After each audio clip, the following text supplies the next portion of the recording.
Cool. Well, thanks so much for joining me this morning and waking up early from what I'm sure was a very hard night of crypto partying. So since we are in the capital of the largest government in the history of the world, I thought perhaps that we'd talk about something maybe a little bit controversial, a little bit challenging. And so I wanted to talk to you today about the Silk Road. And not so much about the history of the Silk Road. I think we're all relatively familiar with the history of the Silk Road at this point, and we'll find out more when Ross's trial comes around. But I want to talk about what the Silk Road means for the future.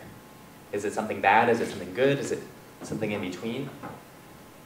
And how something like the Silk Road is going to provide what I call the transition economy. Now, do you see any little red dots that appear on my chest, like a shooter's sight? Give me the signal, I'm going to switch over to another talk I prepared. It's on consumer protection and regulatory compliance. And we'll just pretend like none of this Silk Road stuff ever happened, right? Health and safety, health and safety. So my name is Kristov Atlas. I am a privacy and security researcher and a consultant. Recently I disclosed some vulnerabilities or weaknesses in the shared coin service provided by blockchain.info. This is probably the most tricky guy. Yeah, that's what you're trying to do here. So it's probably the most popular mixing service in the world right now, except blockchain.info is very careful to say it's not a mixing service because they don't want to get caught with that. But so if you're interested in finding out about that, you can find that at coinjoinsudoku.com. I'm also the author of a book talking about how to use Bitcoin as anonymously as possible, which you can find at anonymousbitcoinbook.com. And I'm also the host of a show where I talk about this kind of darknet stuff on a weekly basis at darknews.tv. I've also had the privilege of being invited to talk about Bitcoin in various media appearances, including the Glenn Beck show, Let's Talk Bitcoin, and the World Crypto Network, of course. Woo! Woo! Yeah.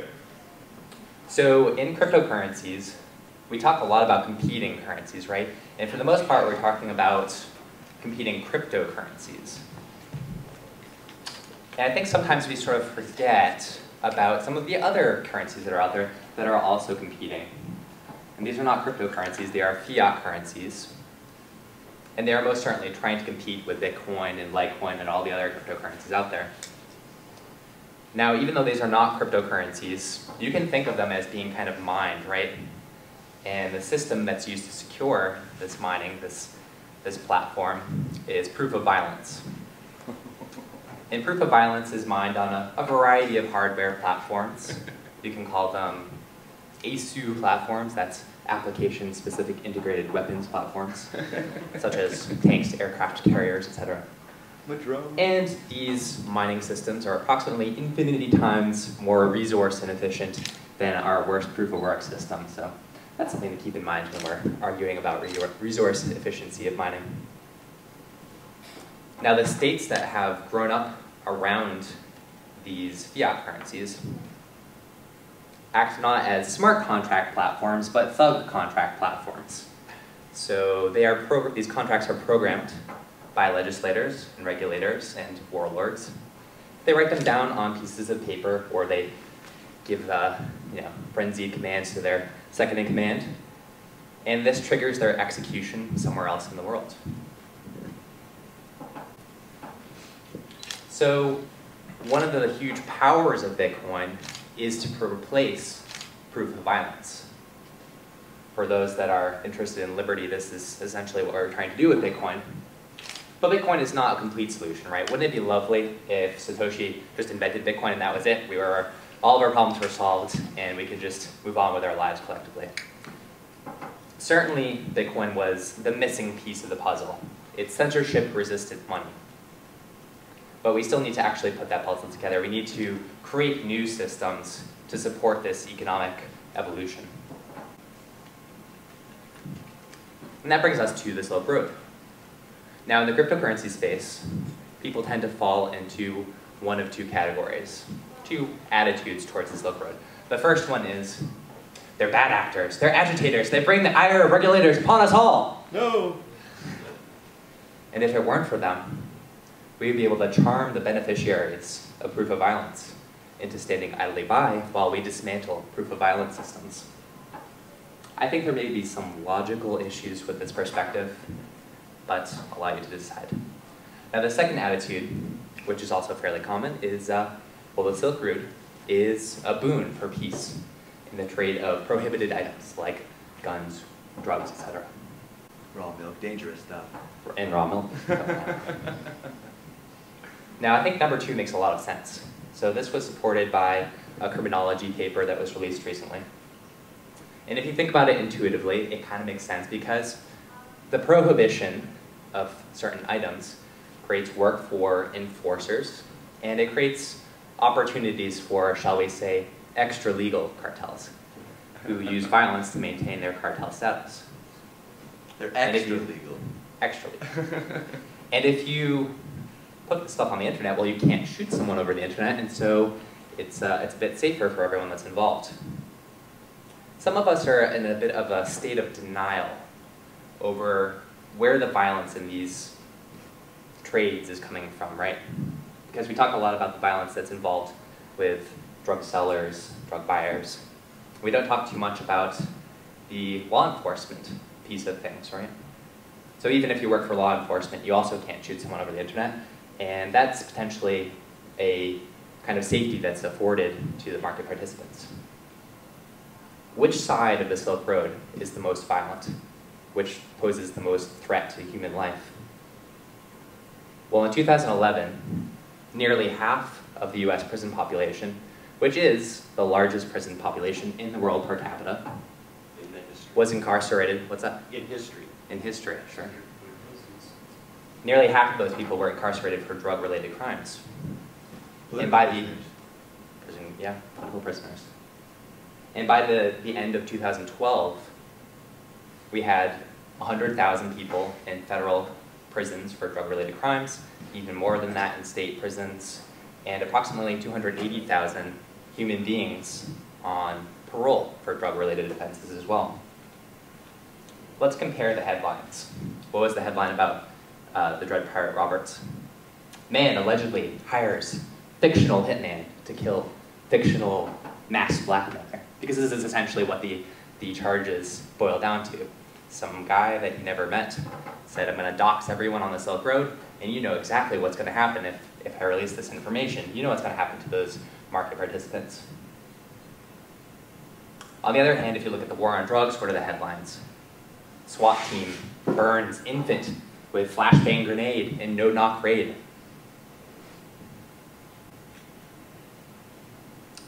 So over here on the right, this is John Lennon, and he invited us to imagine a different kind of world with his lovely song. And what I'm imagining is that I think that the Silk Road in marketplaces like this are a proof of concept for censorship-resistant marketplaces. If people are able to exchange some of the most highly prohibited items all around the world successfully for long periods of time, surely other forms of trade are also all possible on these platforms. In other words, the question that I'm posing to you is, what if we could take the reductions in state violence that we're seeing on the Silk Road and extend it into other markets as well? Now, clearly, the technology associated with dark marketplaces is rapidly improving, but the question is, will society allow it to continue? Will they embrace it? Will it stay exactly the same as it is right now, or will it be merely relegated to history? In order to understand society's relationship to the Silk Road and to these dark marketplaces, I want to look at a moral precedent in US history. So in 1860, in the United States, there was around 3.9 million black slaves, and 1.8 million of those were sent to the fields to pick cotton. And as large as the banking industry is today in the United States, at that time it wasn't the largest industry. Actually, all of the money that they invested in banks was only a third of the size of the total market value of slaves in the United States. So slaves were very, very important to white people. And all around the world, cotton was king during this period of time. It was an important industry.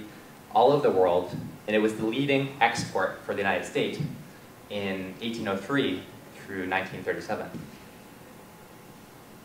Now, New York City, which of course is a city near and dear to our hearts for us that are in the Bitcoin scene, was not always a center of commerce. What made it a center of commerce was the cotton trade and slavery. And uncomfortably enough at the time, and this created a good deal of racial tension, it was also the largest population of non-black slaves in the entire United States. So the city was built on slavery, and yet many of the freed slaves had escaped to New York City. I think this is an important historical precedent because, of course, if you look back into history, there's no dark marketplace, there's no encrypted marketplace in history to look at to see what's going to happen with the Silk Road, but as Mark Twain has said, history does not repeat itself, but it does rhyme. So most of the population at this time still supported slavery. They considered it to be a critical industry related to the cotton trade. To them, it was too big to fail, too big to change. And they were concerned that if we just let all these slaves go, who would pick the cotton? Today we understand that this is a tremendously immoral question, right? The answer is it doesn't matter who picks the cotton. All that matters are the moral principles. You follow the moral principles and the market works out the rest for us. Now, despite the fact that most people supported slavery, there was a minority of the population. We can think of them as early adopters of morality who did oppose slavery. They were the abolitionists, and they wanted to abolish slavery. Many of these abolitionists possessed a kind of amazing moral clarity about slavery, even though it was so unpopular at the time. In New York City, the abolitionists referred to slave catchers as kidnappers, which is exactly how we understand them today. They were people that were paid to find other people and kidnap them. What was the state doing at this time? Well, it was doing what it usually does, right? It legalized slavery in many states. It subsidized slavery. And the moral conscience of abolitionists be damned, there was a fugitive slave law that allowed slave catchers to conscript normal citizens into the act of kidnapping slaves. And if they did not go along with this, or if they even resisted, they could be fined up to $500, worth approximately $13,000 today or more, or they could be imprisoned themselves. And judges were implicated in this too. In fact, if they gave a decision concerning the status of a runaway slave that found in favor of the slave being sent back down south, they'd be giving $10 by the slave catchers for that, they'd be paid. If they give a negative decision, they would be paid $5, the de facto bribe. And I think we can imagine that if they're going to get paid for a positive decision, if the vast majority of society supports them in this, then it's going to be very easy for them to make that decision. In fact, this was such a problem that in fact many free black people were not slaves, people who were not born into slavery, people who had bought their way out of slavery through legitimate legalized means, were actually captured and sent down south. It was very difficult to prove that you're not a slave because the best you could really do is have a piece of paper, a certificate of freedom. But that piece of paper could be confiscated, it could be destroyed. And these people had no right to a jury or anything like that. They would just go before the magistrate and the slave catcher, or perhaps the police officer. And many of these people were kidnapped and literally sold down the river before their families even knew that they had gone missing. Some abolitionists were not content to wait for political reform, and they took matters into their own hands. And they formed an organization, which is quite famous now, called the Underground Railroad. The Underground Railroad was essentially a network of people. This was a decentralized network. There was no single point of failure. There was no leader of the Underground Railroad. It was a fault-tolerant network in that the people who operated safe houses along the Underground Railroad, they operated as cells. They didn't know about all the other cells in their area. So if you shut one down, you wouldn't necessarily shut the rest down.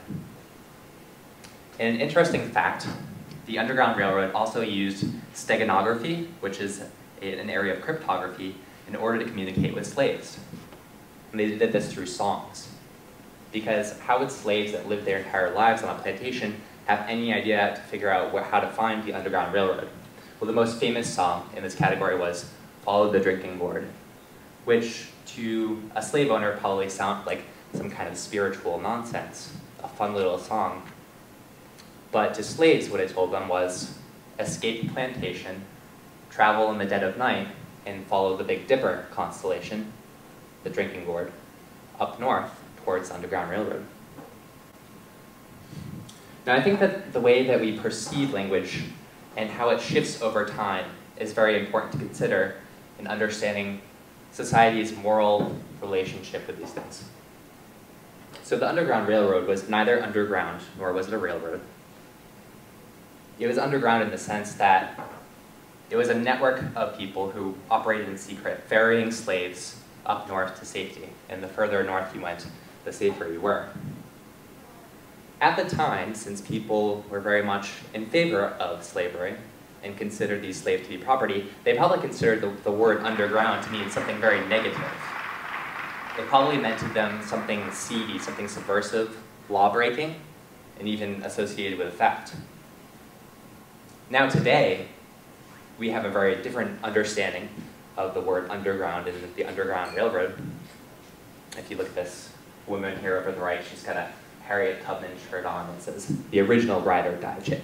She was a famous former slave who operated in the Underground Railroad. And so now the Underground and the Underground Railroad to us means something morally courageous, something hip, something cool, something very clever. It means to resist illegitimate authority. And I think there is the potential for the language that we use to talk about things like the Silk Road, these dark marketplaces, for our perceptions of that language to shift over time as well. I think we will come to understand the word dark in a different way as we have to come to understand the word underground in a different way.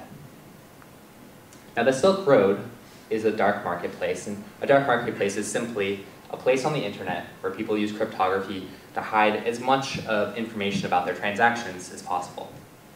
And they do this by adopting pseudonyms, they use anonymity networks like Tor, they use cryptocurrencies, of course. They're very careful about how they package their mail so they can blend in with the rest of the mail. They're very careful about how they receive mail.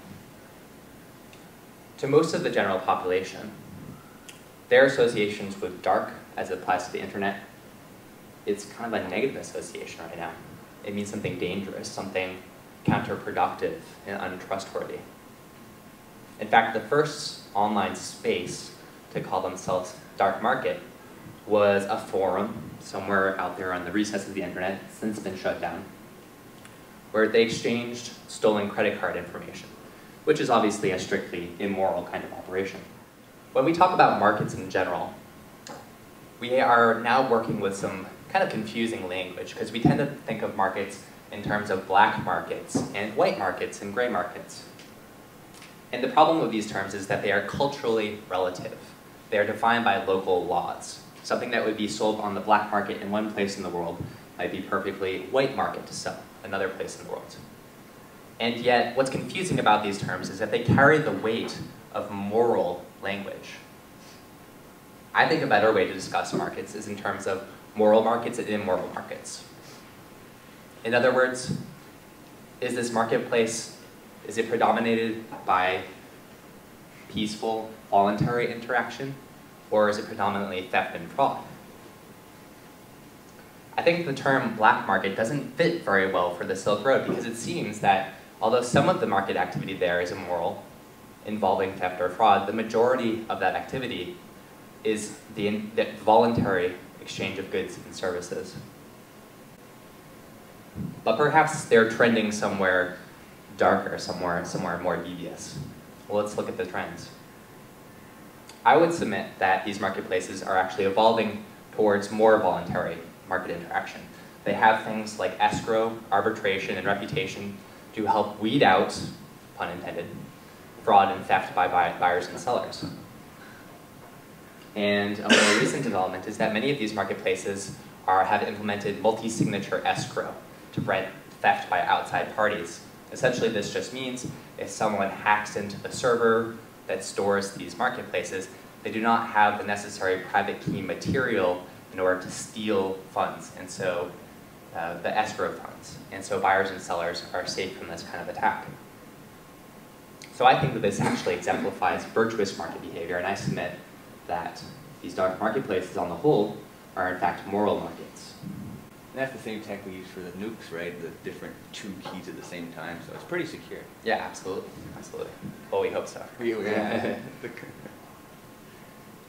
So what about this word dark in dark market? What defines the darkness?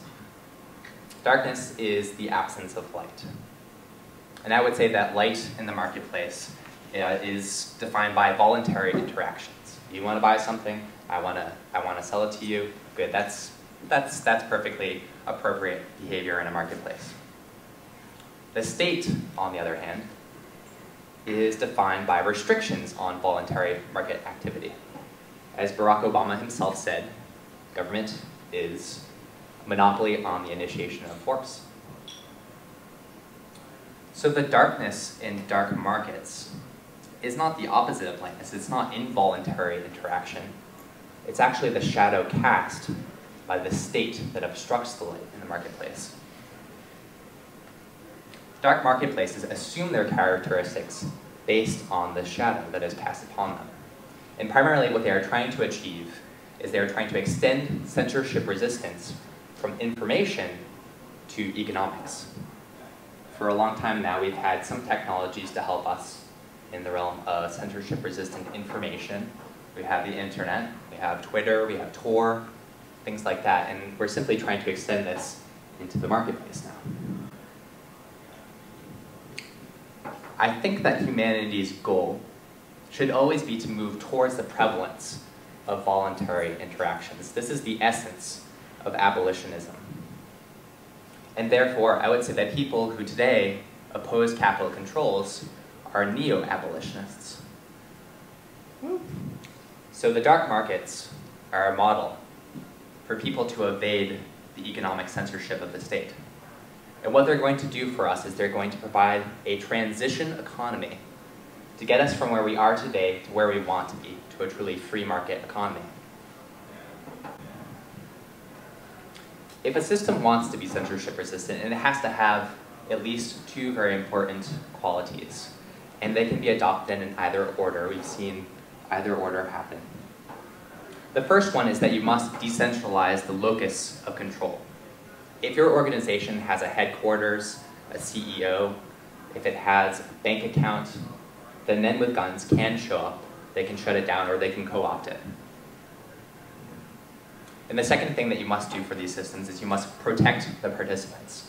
You can do this with anonymity networks like Tor. You could do it with mutual aid legal services. There are lots of things that you can do. Now the Silk Road, they accomplished number 2 first. They made it a Tor hidden site. And so all the people that would sign on, they were necessarily using Tor to protect their identity. And now we're seeing that these dark marketplaces are moving on to accomplish the first quality that you require, which is to decentralize the locus of control in projects like Dark Market and Open Bazaar. Open Bazaar, Brian Hoffman talked about yesterday so eloquently. Bitcoin, on the other hand, accomplished number 1 first with the blockchain by having a global mining population that's minting new coins and verifying transactions. And number 2 is still a work in progress because Bitcoin privacy still kind of sucks. So what if we could extend dark markets into new areas? As I said before, surely if you can trade guns and drugs, you could trade something more pedestrian, perhaps a washing machine. And someone might say, well, look, guns and drugs are small. You can kind of package them up very easily and cheaply in the mail. Washing machine is heavy, so you can't do that. But I actually think that transportation systems are going to become increasingly market agnostic. They're not really going to care whether the washing machine came from an Open Bazaar transaction or Amazon.com. And we may eventually see transportation systems joining the dark market.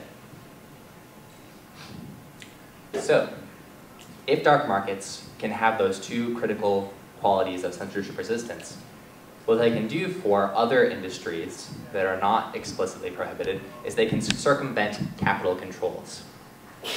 And there are at least two important elements of that.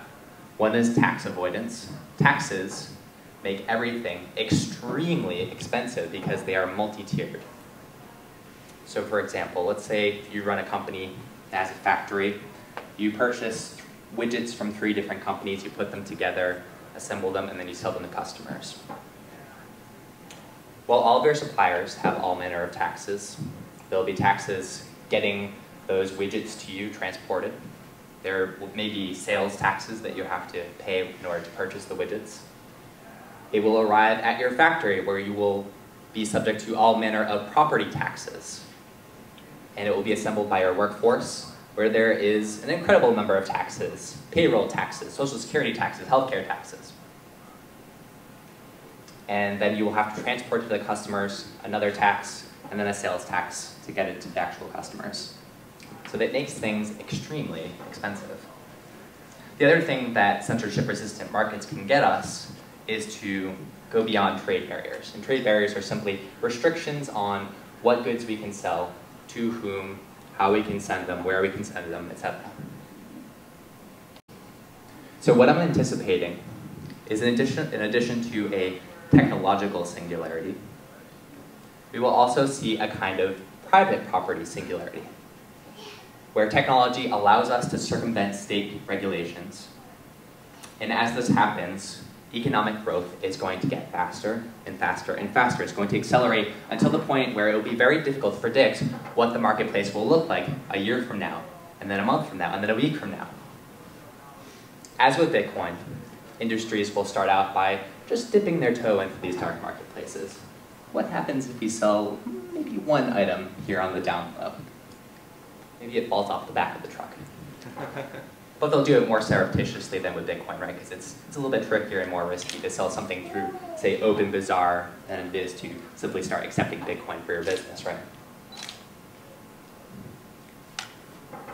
Circumvention of capital controls is the killer feature of dark marketplaces that is going to drive more and more industries into the dark markets in the future. I don't mean that all of the companies that currently exist are going to be trading over OpenBazaar necessarily. Maybe Amazon never wishes to do that. Maybe Overstock never wishes to do that. I don't know. But I think that more and more of the industry will go into these dark marketplaces and eventually replace some of these old kind of companies. So to put this in perspective, I wanted to pose kind of a scenario to you. What does the world look like when we extend freedom to more market interaction? Well, consider a young child that's born in Africa, impoverished.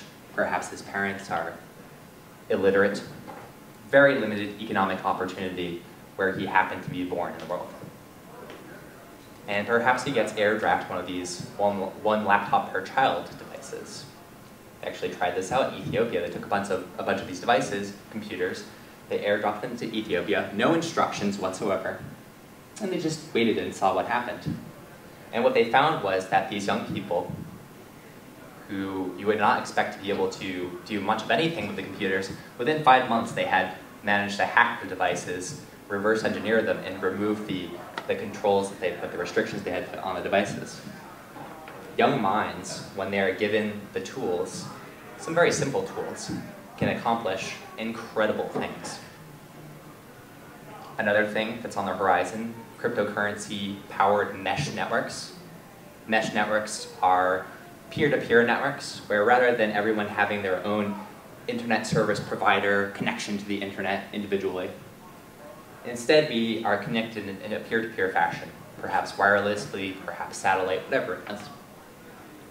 And this way, if we only need to send packet information through the internet to someone that's around us, we go through our peer-to-peer network. If we have to go out to the rest of the internet, then we share the connections of other people. What Bitcoin and cryptocurrencies give us is a price discovery mechanism that is going to cause an explosion of participation in these mesh networks. They haven't been scalable up until this point because there's not much incentive for you to contribute bandwidth to these mesh networks. But if your computer is getting paid to do so, then it's going to be very happy to do so as well. suppose this young man, he's got his computer, he's learning how to code, he's learning how to do graphic design, he's connected to the internet now. He goes onto one of these dark marketplaces like Open Bazaar, registers there, and suddenly he is able to do business with, let's say, a startup company in Mexico, doing coding work and graphic design work for them. Very competitive in the market, extremely low cost of living where he lives, and yet he's still able to make 20 to 30 times more than he could ever make having a local job. And the way that I see this is, you know the string and cup thing, where you connect two cups with a string? What this forms is a cup and string network from person to person, 1,000,000 times over, all over the globe, and exploding out each end of the cup is economic opportunity where it did not previously exist. The world 10, 20 years from now, because of these mechanisms, is going to be so unrecognizable to us that it's going to blow our minds. And it's partly to do with technology, but it has a lot to do with economic liberation as well. Now, the local politicians in this young man's African village are not going to like this at all. They want to be seen as the economic progenitors of progress.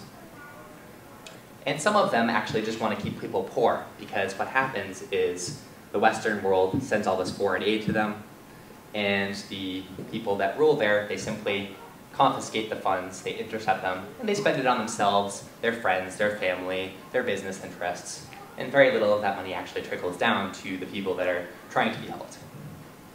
So when economic opportunity happens, that flow of funds for them to intercept is going to be cut off, and they're going to get very mad. And yet, they will be all but powerless to stop this, because this technology gives us anonymous exchange on marketplaces, and it also gives us anonymous money. Perhaps this young man is using something like dark wallet, the upside-down pyramid with the eyeball. And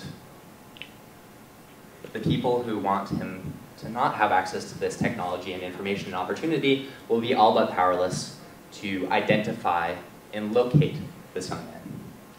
An upside-down pyramid with an eyeball, what's that mean? That's the dark wallet. Oh no, what's it mean? I think it means, you know, it's like the all-seeing eye, but it's flipped around. Yep, that's awesome. Good Eagles. So, this is the story of the Silk Road to me. It is not a story about troublemakers going on the internet, buying and selling drugs and creating chaos for other people. It's not that at all. It is not merely a revolution in the peaceful trade of drugs online. It is a blueprint for economic global liberation. And this is a blueprint that I believe we do not need to fear, that we should in fact celebrate and embrace. And I hope that you will join me in doing so. Thank you.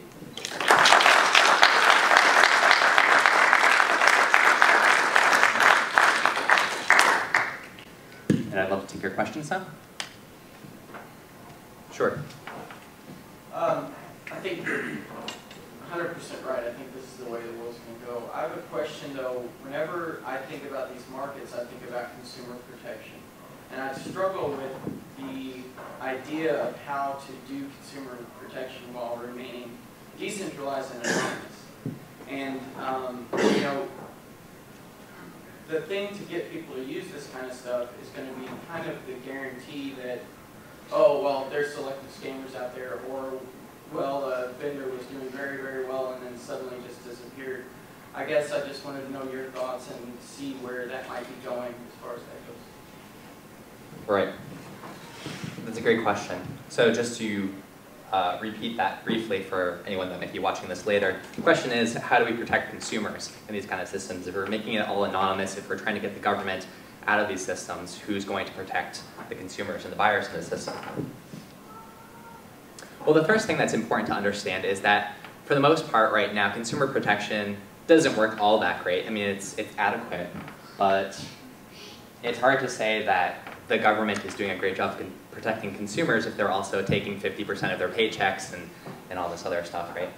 And if you've ever tried to buy something internationally, you know that if you get screwed over, you kind of have no recourse. You know, there's not too much that you can do about that. Or if you are selling things, you get these random chargebacks, and it's a whole hot mess, right? Nigerian scammers, there's all kinds of stuff that's out there. So I'm not sure that the state fundamentally addresses this issue now, but it does do an adequate job, right? Like there is a marketplace where there's economic productivity and whatnot. The good news is that people are working very hard on this issue and coming up with some very promising technological developments in this area. In the areas of how do we measure reputation while maintaining privacy, and making sure that there are the right incentives in place to make sure that people are doing what they ought to do and not cheating others. So we have systems of reputation, we have escrow and arbitration, of course, and these actually can all be done anonymously. We also have this idea of, in many ways what we're trying to do with these marketplaces is return to the days of yore, where people were in the bazaar, open bazaar, and they were exchanging on a peer-to-peer basis. And we had things like better arbitration, we had bonds that we would put up for surety. And these are all things that there's proof of burn, there's all kinds of things you can do to make it expensive for people to burn their reputation or to they'll lose funds. So there are ways that we can, with cryptocurrencies, using smart contracts and whatnot, we can make it very expensive for people to go back on their agreements. Does that answer your question? Absolutely, thanks. Yes? I acknowledge all the pluses of Silk Road, so I really appreciate stuff like escrow and arbitration. But is this a red herring? The fundamental objection to Silk Road is the nature of the goods, not the quality or the reliability of the transaction itself. But the fear that things like fraudulently obtained credit card information, perhaps arms, etc., is based on Silk Road. Can anything a Silk Road do anything, or can proponents do anything? Should they do anything? Well, generally, I think they don't need to do anything. If they want to, they certainly can exercise economic ostracism. They can choose not to do business with places that facilitate this type of exchange. What the open bazaar people, what they're focusing on is they know that they can't censor, because of the way that they're designing it, they can't censor any of these interactions. And so what they're just, if you don't want to see stuff that you consider nasty, you can kind of filter it out from your results and ignore it for the most part. But, so let's talk about the two examples that you mentioned, which was, what was it, ARMS, and what was the other one? Credit cards, right? So the problem with credit cards is that they're stupid. Credit cards have a stupid design. You hand over your key to the person that's trying to sell you something. It's a stupid design. The only reason that we still have credit cards is because of governments, because it's so difficult to try to develop new economic financial systems in existing infrastructure. That's why we still have credit cards. It's a horribly designed system that should die. I love FICO. Right. Not really. So that's the problem with credit cards, and we don't have that problem with Bitcoin, obviously.